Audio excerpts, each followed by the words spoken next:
Mewujudkan kedaulatan pangan menjadi salah satu cita-cita Pak Ganjar Pranowo ketika terpilih menjadi Presiden Indonesia.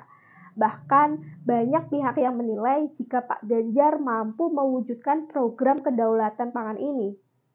Ide-ide dan gagasan Pak Ganjar dalam mewujudkan kedaulatan pangan dinilai sangat relevan dengan kondisi saat ini karena memang dikhawatirkan akan adanya ancaman krisis pangan dunia akibat perubahan cuaca yang ekstrim.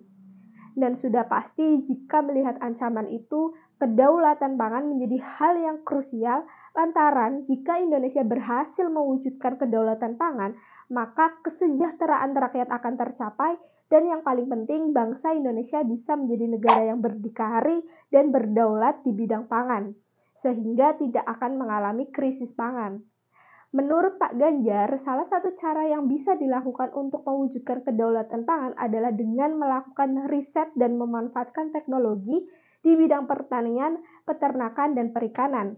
Selain itu, penegakan hukum juga tidak boleh diabaikan, termasuk dalam memberantas kasus illegal fishing yang kerap terjadi di Indonesia, yang mana hal itu sangat merugikan bagi para nelayan. Pak Ganjar juga memiliki komitmen untuk menjadikan pangan sebagai supremasi kepemimpinan Indonesia di dunia internasional. Pak Ganjar akan menjadikan petani dan nelayan sebagai tuan di negerinya sendiri, menjadikan sawah sebagai hamparan kesejahteraan dan laut sebagai hamparan kemakmuran. Begitu kata Pak Ganjar Pranowo.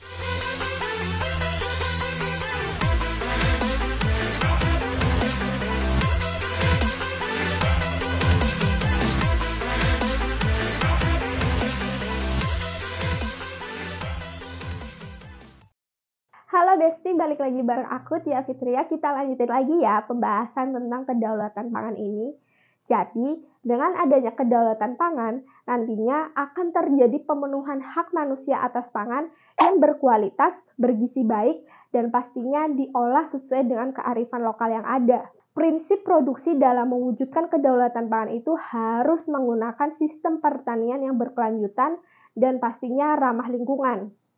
Yang paling penting, ketika kedaulatan pangan Indonesia tercapai, maka tidak akan ada lagi subordinasi dari kekuatan pasar internasional dalam bidang pertanian, peternakan, maupun perikanan. Dalam mewujudkan kedaulatan pangan, sudah pasti dibutuhkan peran banyak pihak.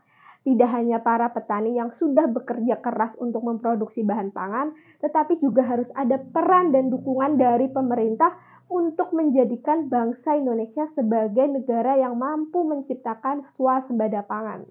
Cita-cita Pak Ganjar Pranowo dalam mewujudkan kedaulatan pangan dinilai selaras dengan program-program yang saat ini dijalankan oleh Pak Presiden Jokowi, di mana Pak Jokowi banyak membangun bendungan-bendungan untuk mengantisipasi perubahan cuaca yang ekstrim. Sehingga ketika musim kemarau tiba, para petani tetap dapat memproduksi bahan pangan. Mewujudkan kedaulatan pangan di tingkat nasional rasanya bukan hanya sebuah wacana.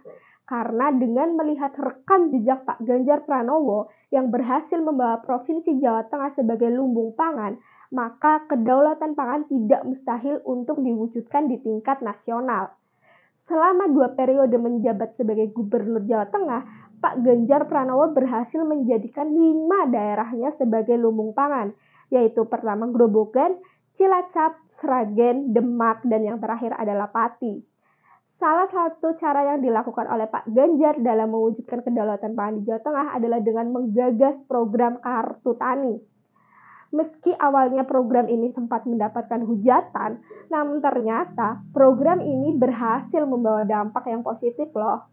Bahkan program Kartu Tani di Jawa Tengah dinobatkan sebagai yang terbaik nasional oleh Kementerian Pertanian Republik Indonesia. Dengan adanya program Kartu Tani, Pak Ganjar menegaskan bahwa Kartu Tani ini bukan bicara tentang pupuk bersubsidi, tetapi lebih kepada pendataan petani di lapangan untuk mengetahui siapa menanam apa, di mana, dan berapa luasnya.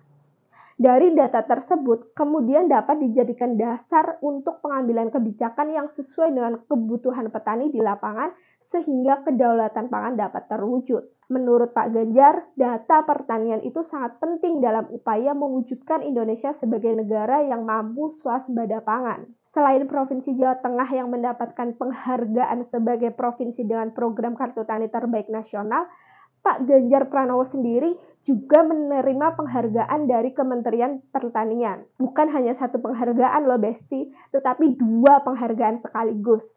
Pertama, Pak Ganjar menerima penghargaan gelar tanda kehormatan Satya Lencana Pembangunan yang hanya diberikan kepada WNI karena berjasa besar dalam pembangunan Indonesia di bidang tertentu. Dalam hal ini, Pak Ganjar tentunya berjasa besar dalam bidang pertanian. Kedua, penghargaan Satya Lencana Wirakarya yang merupakan bentuk apresiasi pemerintah kepada masyarakat yang memberikan dharma bakti besar untuk Indonesia sehingga dapat menjadi teladan bagi orang lain. Jadi, sudah jelas kan bagaimana rekam jejak Pak Ganjar Pranowo dalam mengupayakan kedaulatan pangan. Semua itu sudah terbukti ketika Pak Ganjar memimpin Jawa Tengah selama 2 periode. So, jangan ragu lagi buat pilih Pak Ganjar sebagai penerus Pak Presiden Jokowi karena gengsi paham politik itu penting.